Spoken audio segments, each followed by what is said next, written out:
Esto no es un tema cualquiera, esto no es un tema menor. El hacinamiento que se está experimentando es grande. Y aparte de eso, pues a partir de ahí tienen uno el caldo de cultivo para que se generen esos malos tratos, al punto de que a veces pues terminan padres e hijos enfrentados de una forma en la que el muchacho pues sale, da un portazo, pero una vez en la calle, en un país que no es el suyo, sin haber creado un cinturón de amistades, de amigos, de relaciones, pues terminan echados a perder, echados a perder. Y la alternativa que usted tiene es entonces, tenga paltiquete y vuélvase. Casos de estos se han dado muchos. Esos intentos de reagrupación que luego fracasaron, casos de estos se han dado muchos. Y uno diría, bueno, este es el mal menor, que se devuelva. El problema es que el que se devuelve va a volver otra vez a vivir un calvario cuando llegue allí nuevamente. Porque es que ya el que lo devuelve no es una tía, no es un hermano, no, es su padre o su madre. Es decir, ese padre y esa madre que ya no quieren vivir con ese hijo. Complicado, ¿no? Entenderán ustedes. Seguramente los que no estén en esta situación, pues no están en esta situación, pero eso no quiere decir que no entendamos que esas cosas se pueden estar dando en este momento en nuestro entorno. Yo soy una hablapaja, entonces pues no puedo hacer ahí mayor cosa y encima no tengo hijos.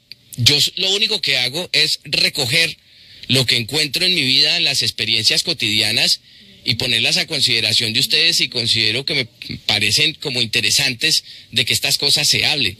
No cuento para este tipo de temas, como en el caso de la política, de la economía, en fin, no cuento con datos, no cuento con estadísticas. Yo no puedo decirles a ustedes que el 20 o el 15 o el 10 o el 7% de las reagrupaciones familiares que hacen los inmigrantes latinoamericanos de sus familias son nefastas o son frustradas o son dan los resultados contrarios a los que uno esperaría. Yo no puedo decir eso porque no cuento con no hay un observatorio que se encargue de este tipo de cosas, que ya estaría bien que lo hubiera, ¿no?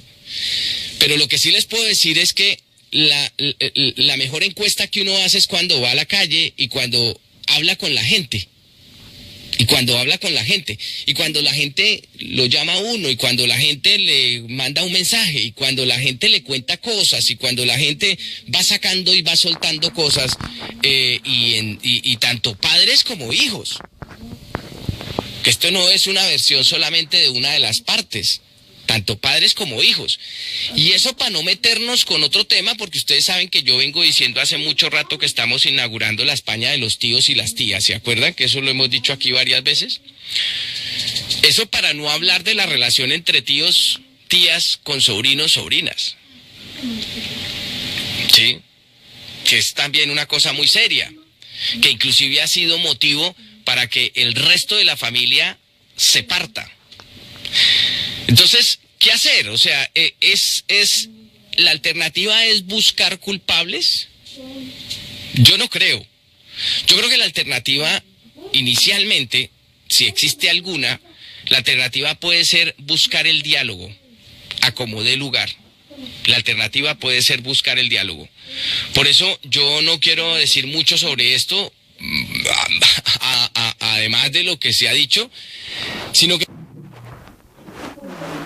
quiero recomendarles algunas herramientas que ya existen, que son públicas, ¿no? Como la mediación familiar que existe, que es gratuita, los que la necesiten pueden acogerse a ella. La mediación familiar. Es muy probable que inclusive la decisión sea la separación, pero incluso en esa separación, si esa separación se hace dialogada, tengan la plena seguridad que va a ser muy distinta y menos traumática a una separación donde simplemente es lárguese para la mierda y entonces usted dice, entonces yo me voy para la mierda. Porque eso después no lo repara nadie. Y usted se va a quedar, ¿no?, con esa sensación terrible de que la reagrupación de su hijo sacó lo peor que usted tiene, ¿sí? Y el hijo se va a quedar con esa sensación terrible de que me reagruparon fue para joderme la vida. Primero me abandonaron, porque los chicos no dicen que los padres salieron a buscarse un mejor futuro o a labrarse unas mejores condiciones para que usted estudiara. No, la versión que ellos tienen y con la que entre otras cosas manipulan es que usted los abandonó. No, es que mi mamá nos abandonó cuando yo tenía 7 años, 10 años. Y eso pesa. Eso pesa, psíquicamente eso pesa. Entonces, yo lo único que les quiero sugerir es, ustedes tienen ahí en pantalla un pantallazo, valga la redundancia, sobre la mediación familiar, los centros de apoyo a la familia, que no son otra cosa sino lugares donde pues se intenta que asistan las partes comprometidas y que puedan llegar a tener un árbitro, ¿no?, para que se puedan llegar a contar las cosas que se requiere que se cuenten, para que puedan llegar a socializar lo que no son capaces de decirse en la casa, o que cuando se lo dicen como si fuera un arma cargada de punzones y que obviamente no contribuye a nada, porque no se va a llegar a nada, simplemente al choque, al roce, ¿no?, a la discusión, a la pelea, ¿no? Entonces, estos centros de mediación son gratuitos, son del Ayuntamiento de Madrid, existen en el Ayuntamiento de Madrid, pero ustedes también averigüen en los ayuntamientos de quienes nos están escuchando en Fuenlabrada, en Getafe, en Parla, en Pinto, en fin. Y aparte de eso, pues fuera de la comunidad de Madrid, averigüen por qué estos centros existen. Y a veces la administración pública delega en asociaciones ese tipo de mediación. Yo ahora mismo se me viene a la cabeza Alma Latina de Victoria Ospina, que Victoria Castrillón, y ellos hace mucho tiempo vienen haciendo talleres con padres, con madres, con los hijos en este tema de la mediación familiar. Yo les quiero proponer ¿no?, el del Ayuntamiento de Madrid. Ustedes simplemente pues pueden entrar a la página, inclusive nosotros podemos ponerla aquí directamente en nuestra fanpage, para que ustedes puedan llegar en algún momento, pues si tienen este tipo de situación, si se les está presentando este tipo de situación, pues puedan llegar a echar mano de estos recursos de la mediación que son muy importantes y son claves, porque en este tipo de las relaciones familiares, yo creo que es uno de los temas en los que a uno más le remuerde la conciencia cuando entiende o sabe o cree que no lo ha hecho bien. Son de las cosas, uno puede quedarle debiendo plata a alguien, uno puede no sé qué haber tenido un disgusto con un amigo y tal, pero cuando es con la familia es una cosa un poquito más seria, porque toca directamente ya con esto que lo tenemos a veces sobrevalorado como el tema de los nexos de sangre, ¿no? Entonces, pues yo les dejo ahí esa sugerencia. Si ustedes, los que nos están escuchando, tienen historias que nos quieran contar al respecto, que nos ayuden, que nos den luces sobre esta situación, pues mándenos sus audios. Ahí aparece nuestro teléfono móvil. También incluso quienes se encuentren fuera de España, quienes nos estén escuchando en otra parte del mundo, porque esto no es un tema exclusivo de quienes migramos a España. Esto seguramente lo han vivido las migraciones que se han ido para Chile, que se están yendo para Argentina, que se han ido desde hace tiempo atrás para Estados Unidos, o los que están regados por aquí por los países europeos. Es decir, es lo que nos acompaña a los migrantes. Y este no es un tema única y exclusivamente para migrantes colombianos o ecuatorianos o venezolanos, no. Este es un tema de la migración. Nosotros pagamos un peaje supremamente alto cuando tomamos la decisión de salir de nuestros países, muy alto, y los poderes públicos no lo entienden. Yo recuerdo que aquí con el cacareado tema de la creación de la mesa de las migraciones, que al final eso no salió ni sirvió para nada, no ha servido para nada.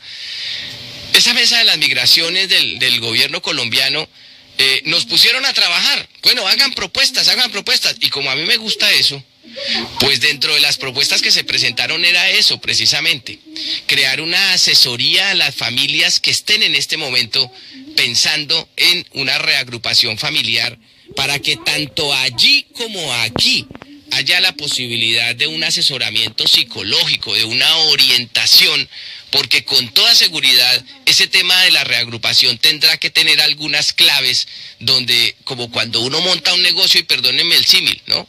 Que uno se quiebra y después de que se quiebra uno dice, juepucha, si yo hubiera tenido a alguien que me hubiera hecho así en el hombro y me hubiera dicho, oiga, pilas con esto. Y era una cosita de nada, de nada. Pero yo no puse cuidado, pero nadie me dijo. Entonces con este tema también pasa lo mismo.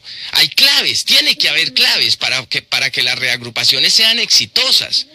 Y yo creo que una de las claves es saber cuándo es el momento. ¿Cuándo es el momento? ¿Cuál sería el momento oportuno para hacer esa reagrupación? Y en ese sentido, pues, yo recuerdo una visita que hice al Hospital Psiquiátrico de Risaralda, donde, entre otras cosas, es una de las zonas del país donde más migrantes salen. Ustedes saben, por ejemplo, la colonia pereirana de Dos Quebradas, es decir, de Risaralda en general, es altísima, altísima, en relación con departamentos mucho más grandes, como por ejemplo el departamento del Valle, donde también sale mucha gente, o las costas. Pues la migración, en este caso del eje cafetero, vamos a decirlo así, es altísima. Y en el Hospital Mental de Risaralda tenían una unidad exclusivamente dedicada a los chicos menores de edad que se quedaban padeciendo trastornos psicológicos por la partida de sus padres. Y esa unidad mental no tenía cupo, no había cupo. Cuando yo fui a visitar esa unidad mental, no había cupo, porque estaba todo cubierto. Entonces, tengan en cuenta que esto es partida doble, porque sufren los padres aquí, sufren los muchachos allí, pero resulta que ese sufrimiento no termina con la reagrupación. Por el contrario, es como la inauguración de un sufrimiento nuevo.